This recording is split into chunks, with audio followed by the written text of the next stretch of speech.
Muchos autores han escrito acerca del sacramento del matrimonio, pero los textos más luminosos los encontramos en las encíclicas pontificias, sobre todo la que escribió su santidad Pío XI sobre este sacramento,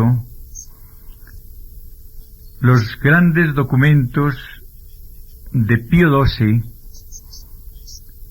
también las catequesis de Pablo VI y los textos conciliares. Cuando leemos esta literatura, encontramos conceptos valiosísimos como los que voy a exponer a continuación. ¿Qué hay más importante en la vida del hombre que el amor sobre el cual reposa toda su vida? Dios no podría, por lo tanto, dejar de abrazar en la luz de su gracia infinita y todopoderosa esta riqueza tan frágil que es el corazón humano, razón por la cual desde Cristo el amor conyugal se sumerge en el misterio de la gracia que le confiere un vigor incomparable. Por el sacramento, el matrimonio cristiano es la sede por excelencia del amor, y en el misterio de la gracia encuentra su salvación. En efecto, el amor humano abandonado a sí mismo es muy difícil de ser vivido. Sus exigencias son tan captadoras que raros son los que pueden soportarlas por su propio esfuerzo.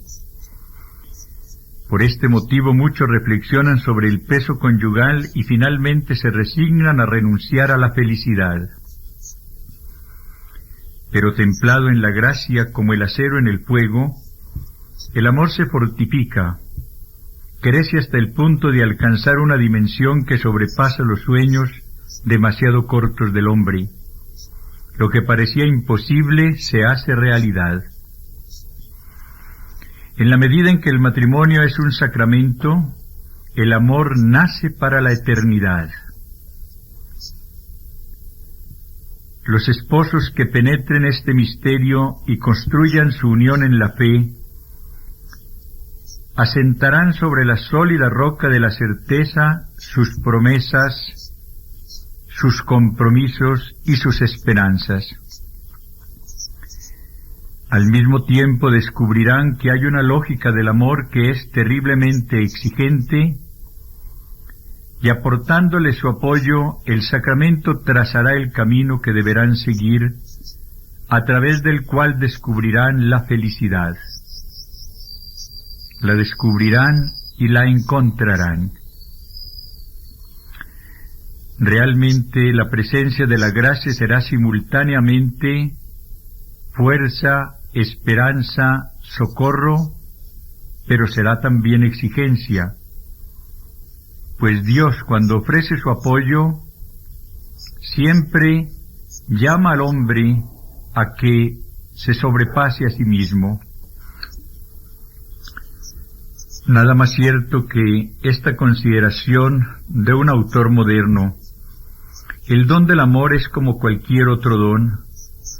Sea o no sea grande, puede manifestarse solamente en la gracia. Es pues para los cristianos un fortalecimiento y una garantía saber que el amor que los une es don de la gracia en el sentido más profundo del término. Esto es un amor confortado, iluminado y engrandecido por la gracia. Todo esto es tanto más necesario cuanto que no hay matrimonio que sea fácil. Las dificultades de un acuerdo que debe establecerse simultáneamente en los niveles psicológicos, psicosomáticos, sexuales y espirituales son de tal modo evidentes que a este respecto ya no hay necesidad de que insistamos. Un hombre equilibrado es cosa rara. Ahora bien, el equilibrio de la pareja supone dos personas equilibradas, o por lo menos en vías de alcanzar el equilibrio. y es tan difícil encontrar esta realidad. Surgen entonces factores a los que ya aludimos, los peligros que cercan todas las aventuras matrimoniales: incomprensión, decepción, aburrimiento, insatisfacción afectiva y sexual, tentaciones de evasión y de compensación, crisis de la mitad de la vida. Superados estos obstáculos, quedan aún los peligros de la costumbre, estancamiento en la rutina, cansancio frente al eterno cotidiano lleno de cosas insignificantes, el peligro en suma del aniquilamiento por la mediocridad. Sería suficiente para asustar a los más optimistas y desanimar a los más valientes. Pero no hay lugar para el desaliento, ya que existe el sacramento del matrimonio, lo que implica la existencia de la gracia de unión, y porque existe esta gracia, una esperanza magnífica debe disipar las aprensiones y las prevenciones. El hombre y la mujer no están solos y abandonados a su respectiva debilidad. Están unidos en Dios. Él camina entre los dos, protegiéndolos con su poder infinito y con su misericordia contra todas las desgracias que podrían quebrantarlos o destruirlos. El amor humano pierde su fragilidad cuando reposa en Dios y encuentra en Él su fortaleza. Recibe de Dios la firmeza que no excluye las debilidades, pero que elimina la desesperación. Tedio, disgusto y decepción no dejarán de existir. Serán vencidos con todo porque la gracia sustenta el amor. Y las mezquindades humanas que amenazan la unión se harán superables porque es inmensa la ayuda dada por Dios. En esta certeza de la presencia de Dios y de su gracia, la pareja podrá afrontar la indisolubilidad de su matrimonio dentro de la paz y de la felicidad. Indisolubilidad que bajo esta luz no será ya un deber oneroso, sino la respuesta decidida a la llamada y a la espontánea exigencia del corazón humano, que requiere del amor más que la simple estabilidad, clamando por la irrevocabilidad. La gracia triunfará de la fugacidad y de los peligros del amor. Por la gracia, dice Charbonneau, será vencida esta sutil amenaza que es la insoportable rutina. Los días iguales y tediosos son siempre los más numerosos de la vida, incluso cuando se ama. La rutina se hace pesada y tiende a veces a convertirse en rebelión. Cuando día tras día todo comienza de nuevo dentro de horizontes que parecen sin apertura, en un mundo que se revela sin dimensiones, una especie de náusea puede apoderarse de los cónyuges y conducirlos a despreciar su estado matrimonial. Es entonces cuando la gracia les dará conciencia de lo que hay de extraordinario en su vida ordinaria. Tal es, por tanto, el fortalecimiento proporcionado por el sacramento del matrimonio. Da al amor el suplemento que éste necesita para no convertirse en trivial, en rutinario. Le permite ser vivificado y renovado por la presencia del Espíritu del Señor. Sería necesario sorprendernos de esta presencia de Dios, de esta presencia del Espíritu Santo, que es el único que puede unir las personas. En el contexto de la encarnación y de la redención está perfectamente en su lugar esta presencia del Señor. Un autor escribe: el sacramento del matrimonio es quizás la más radical consecuencia de la encarnación. ¿Cómo habría Dios descuidado en su propósito de salvar a todo el hombre esta parte capital de la vida humana que es el amor? No existe quizás estado de vida más complejo ni más difícil que el matrimonio. Ya es penoso vivir solo y acomodarse a la persona. ¿Cómo será entonces cuando hay necesidad de unirse a otro, cuya riqueza interior es sin duda innegable, pero cuya pobreza, limitaciones, miseria y enfermedad vienen también a unirse a otra pobreza, a otra miseria, a otras limitaciones, a otra enfermedad? Avanzando así con paso vacilante deben los cónyuges esforzarse por alcanzar la felicidad, conservando su amor siempre activo. Por optimistas que seamos, esta ambigüedad evidente del amor no podría escapar a quien hubiese observado, aunque fuese de manera mínima, la manera de vivir del hombre. Por eso Cafarel hace estas consideraciones realistas. Dos seres se aproximan el uno al otro, entrelazan las manos, las almas, las vidas. ¿Quiénes serán? Remolinos de aspiraciones e instintos, tumultos de veleidades y debilidades, que se ofrecen el uno al otro, su humanidad tal como es, su vida tal como será, tanto en la felicidad como en la desgracia. Los que les acompañan y tienen experiencia sonríen ante sus ilusiones, o los compadecen. Saben que la vida se encarga de disipar las más generosas quimeras y de destruir las más bellas ambiciones.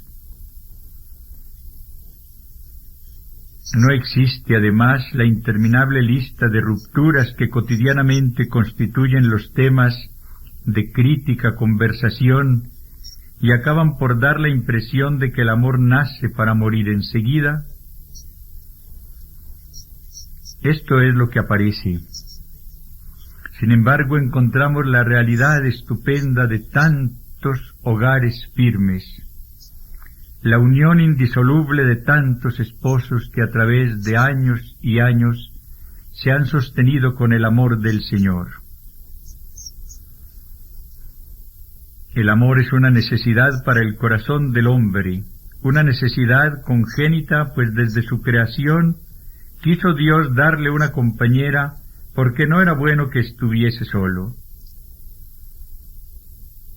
Pero el mal atacó también el dinamismo del amor, e hirió el corazón humano de tal forma que la unión del hombre y de la mujer se convirtió en un desafío. En estas condiciones, para que la pareja en su profundo deseo de amar no quede decepcionada, para que su búsqueda de felicidad no se vea engañada, era y es necesaria la intervención de Dios. He aquí por qué, a través de Cristo, el amor fue redimido y la unión de los esposos elevada a la dignidad de un sacramento. Así queda aclarado cómo, a pesar de todo, la esperanza puede alentar a aquellos que se aman. Sin la visión cristiana todo es pesimismo. A la luz de la fe, todo puede ser optimismo, y debe ser optimismo. Los esposos, cuando se ponen a escrutar el horizonte para ver lo que el futuro les reserva, no deben siquiera amedrentarse si tienen la luz de la fe. No están solos. Es cierto que su dolorosa impotencia debe serle sensible, sin embargo saben que pueden apoyarse en el poder de Dios. Y la afirmación de San Pablo proclamando audazmente que todo lo puede en aquel que me da fuerzas, debe convertirse en su lema, debe ser la expresión de su fe en el amor. El amor humano por sí solo es precario, débil, tímido, pero asumido por Dios, recobra su ilimitada esperanza. Por eso los esposos que verdaderamente creen en Dios y saben que su amor reposa en Él, tienen derecho a desafiar a todos los escépticos, a todos los profetas de desdichas que quieren augurar una desgracia inevitable a toda pareja. El motivo de que ellos crean en el amor, de que tengan esperanza en su vida de matrimonio, no es simplemente el impulso imperioso que sienten dentro de sí mismos, no es ese deseo de felicidad que impregna toda juventud, llevándola a las audacias más increíbles.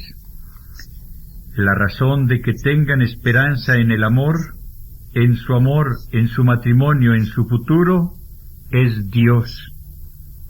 Es el amor y la fuerza del Espíritu del Señor. Y como Dios es inquebrantable, tienen razón para juzgar que su amor es igualmente inquebrantable. Como Dios es infinito, les asiste razón para creer que su amor es infinito. La única dimensión de infinito que se puede encontrar en el amor humano proviene de Dios. Sobre esta verdad debe reposar toda la esperanza, toda la confianza y toda la paz de los esposos. Es necesario no mantenerse en la vida matrimonial con reticencias de equilibristas en la cuerda floja. Tan peligroso sería vivir cultivando la ilusión y negándose a considerar el riesgo que el matrimonio presenta, como lo sería entregarse a la duda, al miedo, a la incertidumbre. ¿No sería incluso injuriar a Dios y creerlo infiel a sí mismo, ignorar su presencia en la vida conyugal?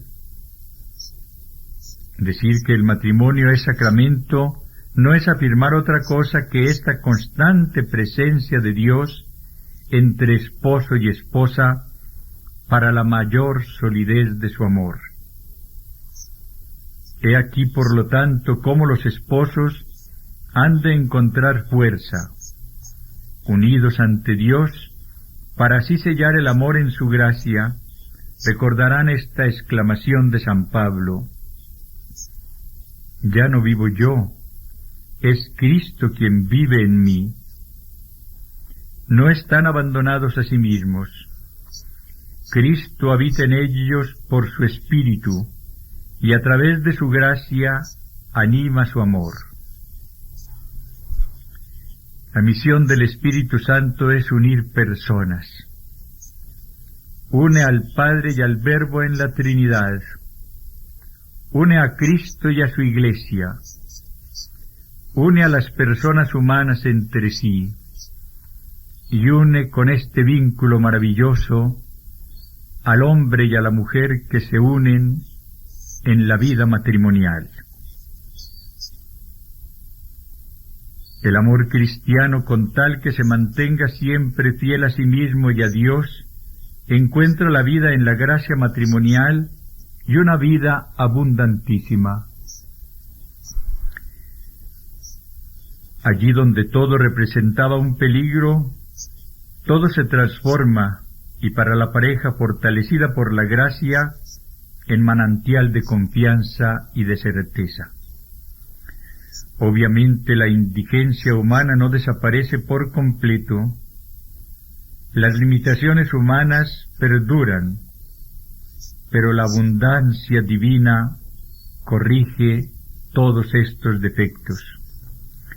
De tal forma que, según las palabras de un autor, los dos esposos cristianos, a partir del momento del matrimonio, podrán verdaderamente, adaptándola a su modo, tener en cuenta la máxima de San Agustín: grandes y numerosas son las miserias de nuestro amor, sí, grandes y numerosas, pero aún es más poderoso, Señor, el remedio que nos dispensas.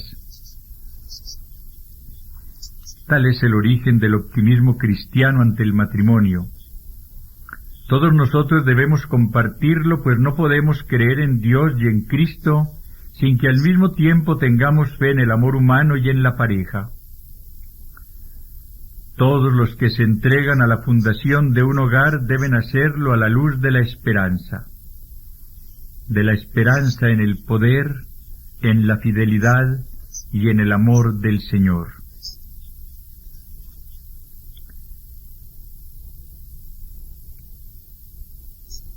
La expresión de Peggy es verdaderamente feliz. Es preciso tener confianza en Dios, hijo mío. Es preciso dar confianza a Dios. Es preciso tener esperanza en Dios. Es preciso dar crédito a Dios. A partir del momento en que la pareja deje que la gracia tome las riendas del amor, puede vivir en la certeza. Donde la gracia ha asumido el amor, este es invulnerable. Este es indestructible. Cuán equivocados andan quienes hablan despectivamente del sacramento del matrimonio y solamente hablan de unión humana. Cristo se hizo presente en las bodas de Caná, y Cristo quiere estar presente en toda vida matrimonial. Cristo es la solución de los problemas. Todo lo podemos con su gracia, y sin Él nada lograremos. La gracia sacramental del matrimonio. Charbonneau comenta: se podrá preguntar cuál es la naturaleza de esta gracia. Debemos entonces tomar como referencia el famoso texto en que el apóstol comenta la grandiosidad del matrimonio, presentándolo como la expresión concreta de la unión de Cristo con la Iglesia. Para interpretar el sentido sacramental de la gracia que impregna el matrimonio, es necesario que no sean olvidadas aquellas palabras del apóstol que ya citamos al comienzo. Ellas demuestran claramente que la gracia sacramental del matrimonio es ante todo una gracia de unión. Así como Cristo está unido a la Iglesia en el amor inconmensurable que le dedica, y así como la Iglesia está unida en la raíz misma de su ser a Cristo, así el esposo está unido a la esposa, y la esposa está unida al esposo. Casarse ante Dios es fundirse uno en otro a la manera de dos afluentes que corren hacia el mismo río, sin que luego se pueda decir cuál es el agua de uno y cuál la del otro. Así es en el matrimonio. El amor aspira espontáneamente a la fusión de los que se aman. Abandonado únicamente a sus recursos, no puede realizar esta fusión, excepto de un modo parcial muy aproximado. El hombre y la mujer que se casan, incluso obedeciendo a un imperativo del amor, no dejan de traer consigo, unida a la individualidad, al culto del yo, a la preocupación por la felicidad personal, una simiente de discordia. Con todo existe la gracia de Dios, esa omnipotente vida que surge de los esposos cuando pronuncian el sí definitivo. Solamente a la luz del sacramento del matrimonio se comprenden las exigencias de la vida matrimonial y solamente con las gracias que este sacramento confiere se pueden cumplir las obligaciones que entraña tal unión. El matrimonio es un amor irrevocable.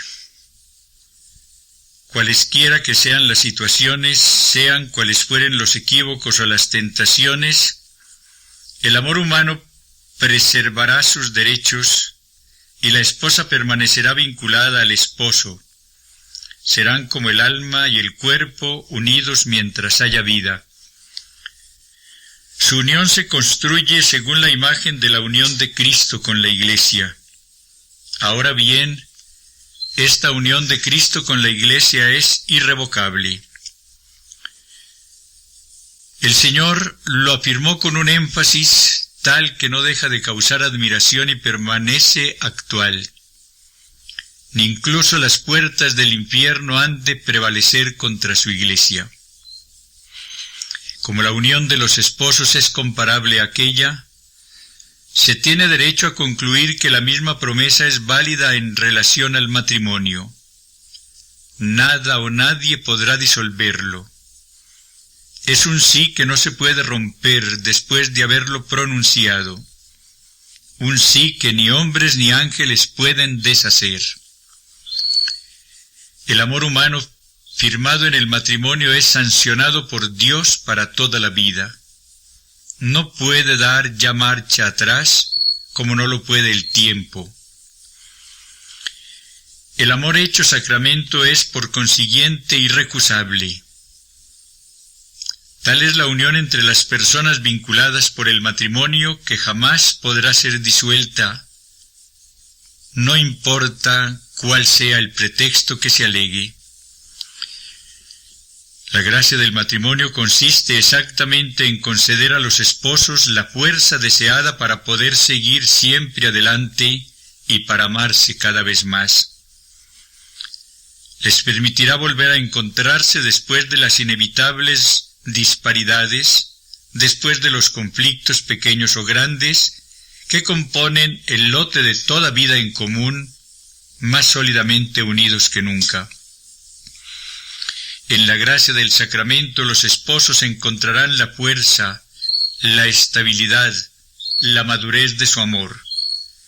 A través de ella un amor tan frágil como su propia libertad podrá hacerse suficientemente estable para mantenerlos juntos durante toda la vida, a pesar de todo.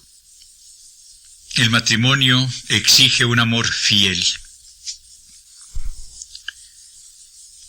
La gracia del sacramento es de indisolubilidad, pero también gracia de fidelidad. Si consideramos según la revelación de San Pablo que la unión matrimonial encuentra su prototipo en la unión entre Cristo y la Iglesia, ¿cómo no darnos cuenta del valor absoluto de que se reviste? El Señor no tiene sino una iglesia, como en otro tiempo Yahvé no poseía sino un pueblo elegido. Cristo, al hacer del matrimonio un sacramento, determinó que fuese monógamo, contrariamente a las costumbres introducidas por una decadencia creciente. En lo sucesivo los esposos estarían unidos por la más rigurosa de las uniones y llamados a la más absoluta fidelidad. Habéis oído que se dijo, no cometerás adulterio, pero yo os digo, todo el que contempla a una mujer con mal deseo, ya cometió adulterio con ella en su corazón. La infidelidad efectivamente sea carnal y consumada o sólo de corazón y mantenida meramente como proyecto, siempre hiere el amor. Innumerables son las circunstancias capaces de provocarla. Es verdad que el amor exige la fidelidad, pero es verdad mayor todavía que la fidelidad protege el amor. Esto es tan evidente que no hay necesidad de insistir en ello. De infidelidad, de mentira en mentira, se termina por entregar el corazón. Y cuando nace un nuevo amor, solo hay un lugar para él. Dos hombres no pueden cohabitar en un mismo corazón, y quien pretenda amar por partida doble no ama en modo alguno.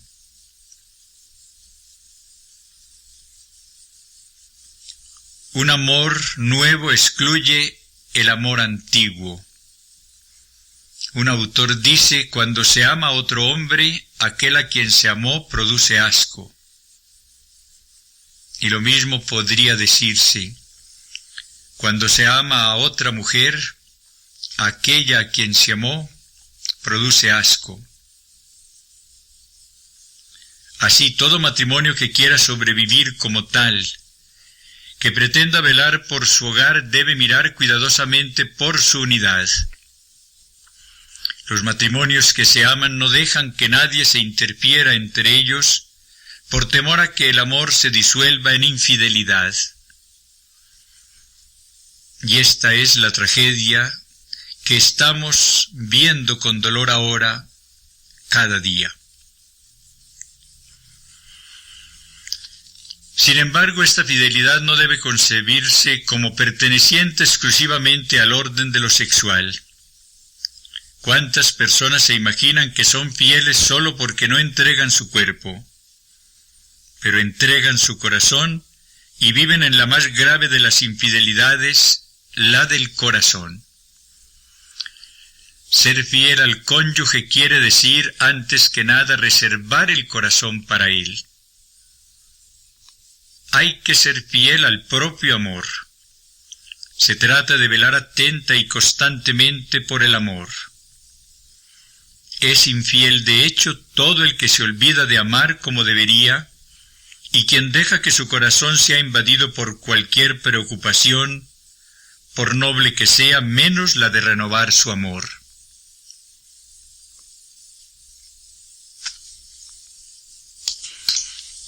El marido que deja dormir su corazón ya es infiel. Ser fiel a la amada no significa solo no traicionarla.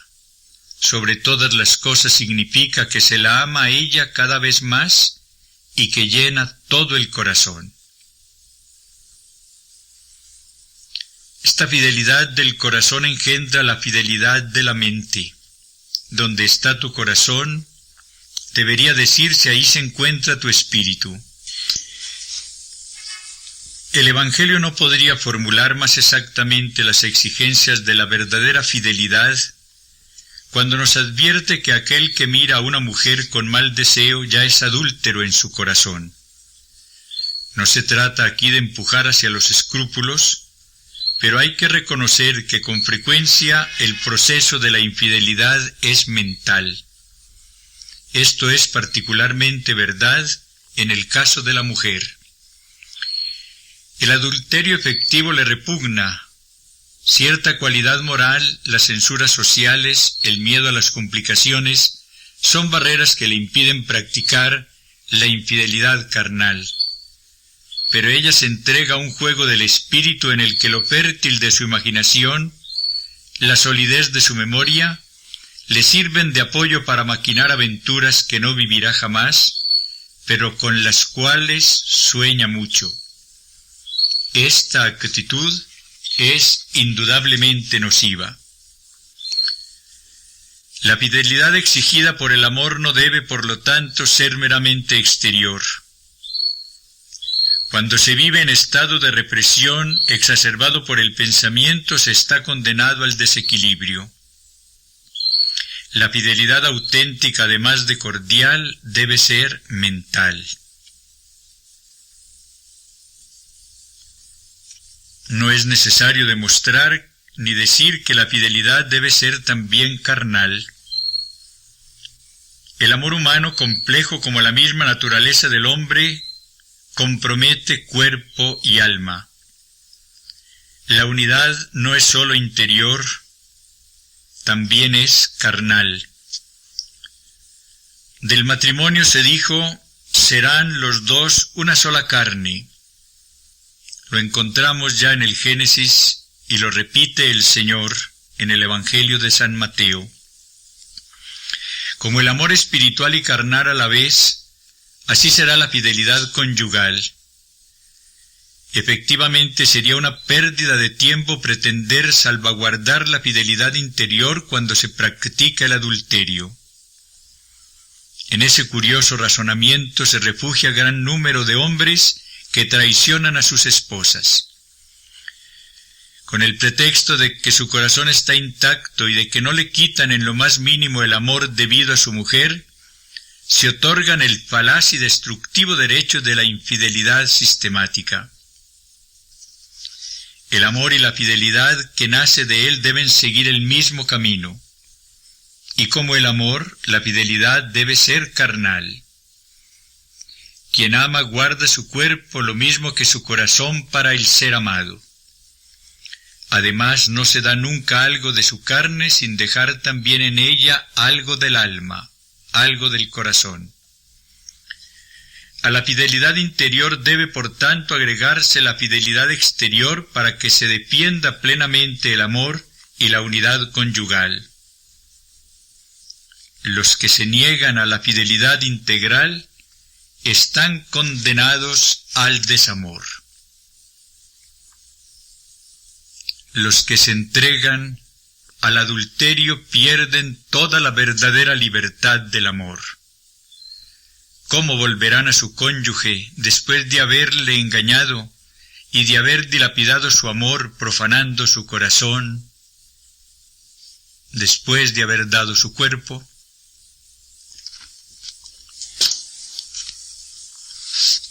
Como la fidelidad es tan importante, tan amenazada y tan difícil, según lo revela la más larga y dolorosa experiencia humana, como las más laudables resoluciones frecuentemente se disipan como humareda al viento, es necesario que Dios dé su apoyo a la pareja y la ayude a ser fiel. Sin la gracia de Dios, ¿quién podría resistir durante toda la vida las presiones que inevitablemente aparecen en toda vida humana? Viene a propósito la imagen de un autor. Como la plaga se propaga en los bosques haciendo desaparecer toda la vegetación, así se difundió el pecado original en el género humano. De la tierra maldita la savia aún puede subir. Nada será capaz de restituir a la vegetación marchita la primitiva fecundidad. Nada conseguirá curarla a no ser el árbol de la vida. Nada conseguirá curar a los esposos a no ser la gracia matrimonial, la gracia del sacramento. Por eso les ha sido legada ampliamente, superabundantemente, a fin de que se mantengan dentro de la más perfecta fidelidad. Amores eventuales tal vez revoloteen a su alrededor, traídos por las circunstancias, pero los esposos encontrarán en la gracia de su condición fuerza para resistir. Así como Cristo y la Iglesia están unidos por la unidad del Cristo total y de la más absoluta fidelidad, así deben estar unidos los esposos cristianos. Para conservar tal unión habrán de luchar auxiliados por la gracia de la fidelidad. De esta gracia sacarán la energía necesaria para remar contracorriente, caso de ser necesario, a fin de no abandonarse a los impulsos de un instinto algunas veces descontrolado. En toda vida humana aparece un día de tentación, a veces de manera inesperada. El alucinante resplandor de un nuevo amor posible puede, más tarde o más temprano, amenazar súbitamente el hogar. Todo el futuro del amor y de los valores en él basados está en juego.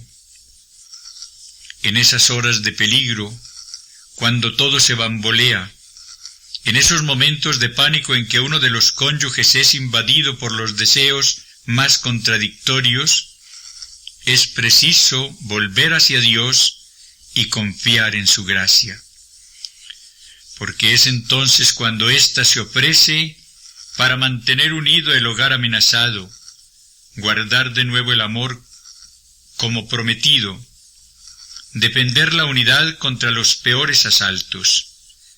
Y lo que la gracia puede entonces conseguir es algo asombroso, es algo maravilloso.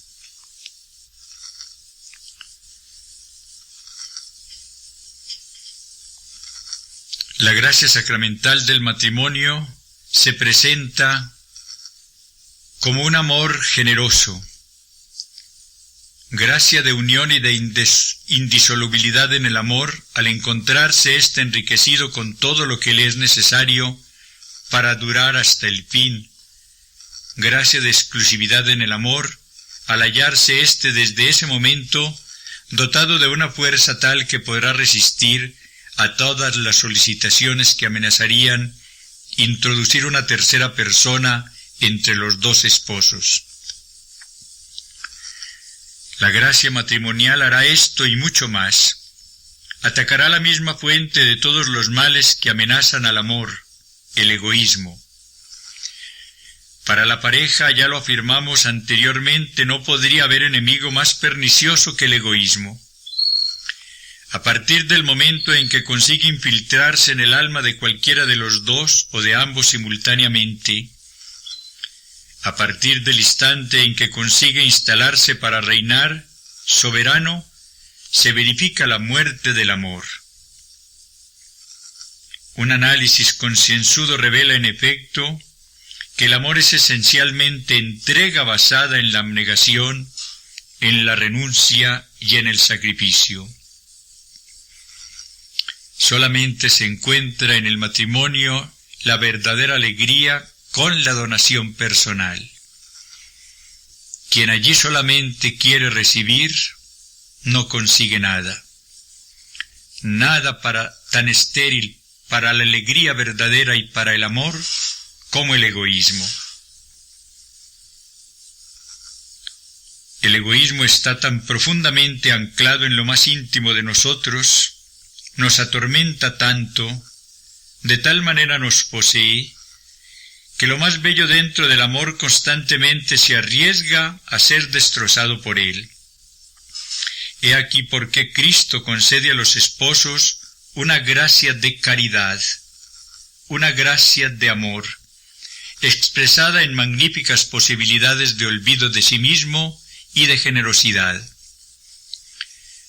Así como la carne fue fortalecida y saneada por la gracia, el corazón es a su vez purificado, aliviado y regenerado por el sacramento. El Espíritu del Señor quiere renovar toda la persona.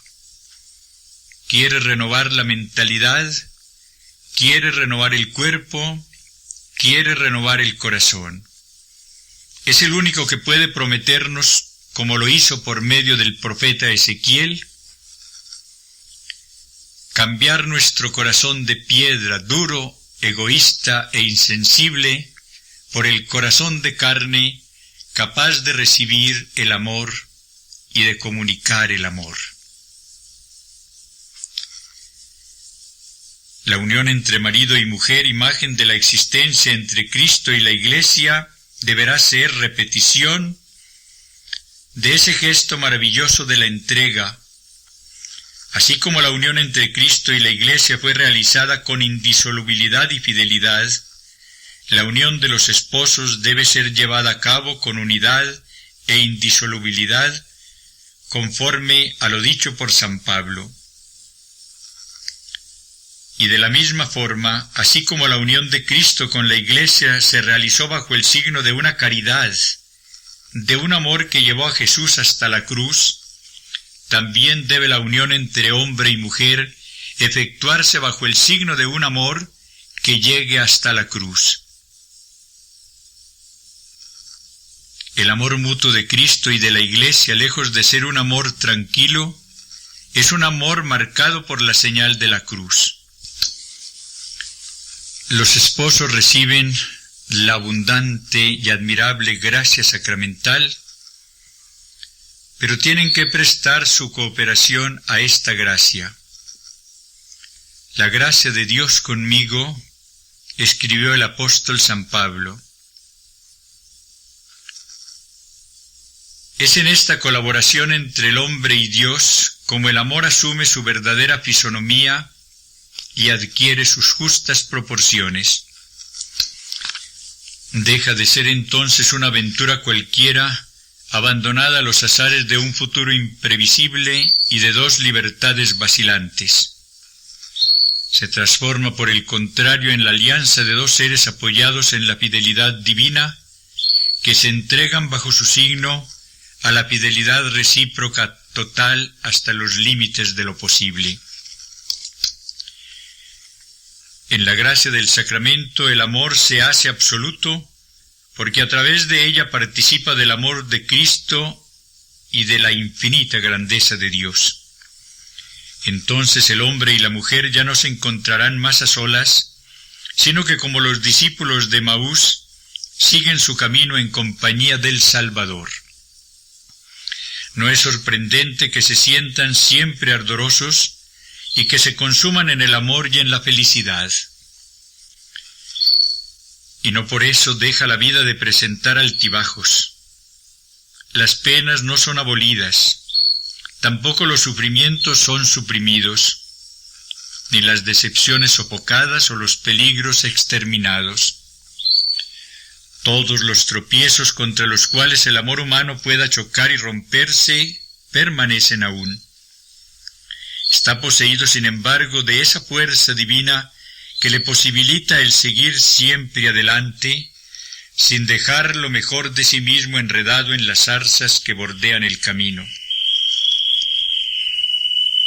Un autor francés dice: el sacramento del matrimonio no impide que la unión entre hombre y mujer sea difícil, aleatoria, peligrosa, pero las dificultades y los riesgos ayudan a la realización de dos almas y contribuyen a la elevación de ambas. Pues Dios está en su compañía, y en la medida en que le permitan habitar con ellos, los esposos pueden vivir en la seguridad de que su amor se perpetuará, sean cuales sean los obstáculos presentados. Realmente pueden poseer optimismo, confianza y serenidad. Jamás se encontrará lo humano tan robustecido como cuando está reunido con lo divino. La vida matrimonial santificada por el Señor constituye un imperativo de santidad que debe ser realizado precisamente en la misma vida conyugal. Imperativo de santidad.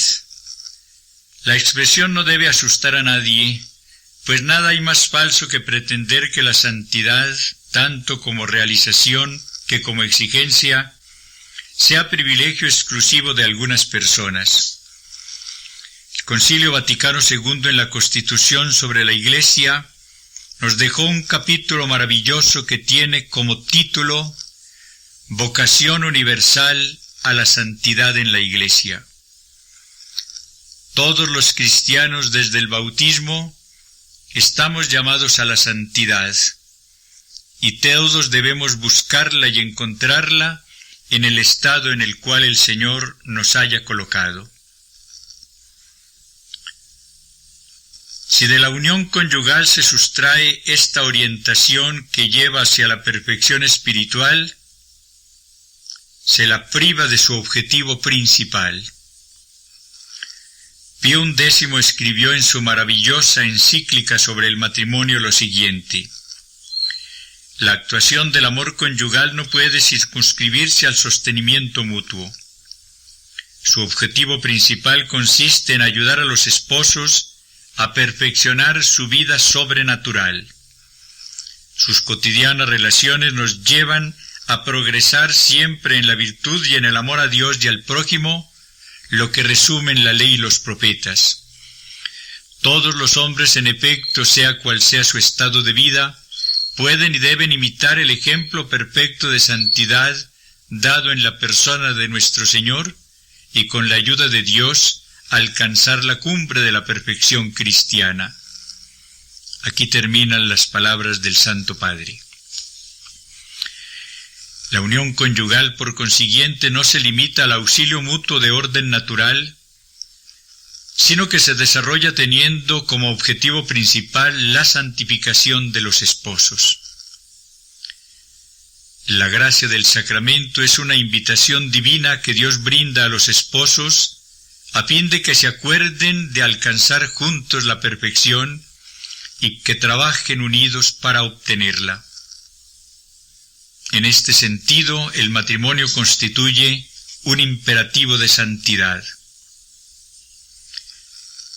Naturalmente no se deberá buscar esta santidad en hechos extraordinarios. No se pide a los esposos que se hagan estilitas o cenobitas, eremitas o taumaturgos. El heroísmo que se les pide es el de la humildad, el heroísmo de los días iguales que se deslizan, pero que deben ser vividos en conjunto, como si fuesen el primero o el último, con el entusiasmo recreado del primero, con el anticipado cariño del último. Durante toda la vida no se tienen sino 2 o 3 ocasiones de ser valientes. Diariamente se tiene oportunidad de no ser cobarde, escribió un autor. En los millares de ocasiones en que se les solicita el coraje de no acobardarse, los esposos encontrarán el camino de la perfección.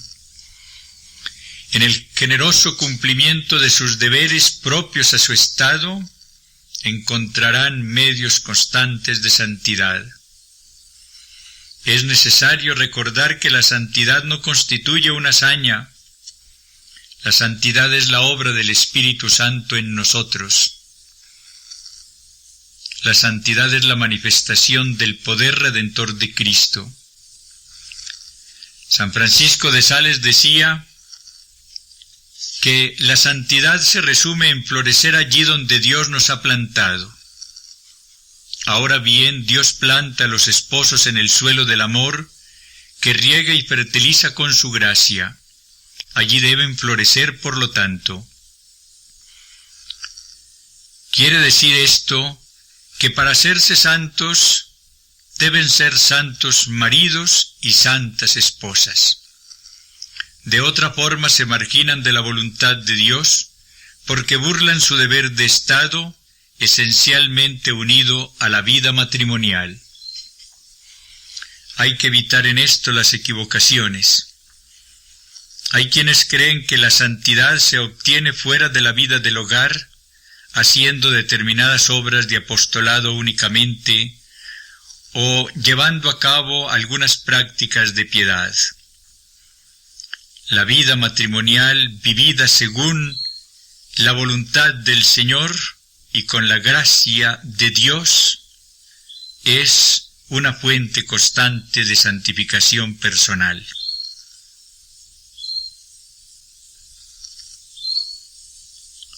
No es necesario buscar lo imposible o inventar fórmulas complicadas.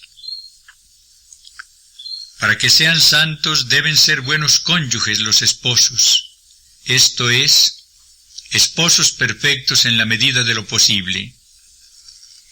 Pero lo contrario también es verdad. Para ser buenos esposos deben ayudarse a ser santos.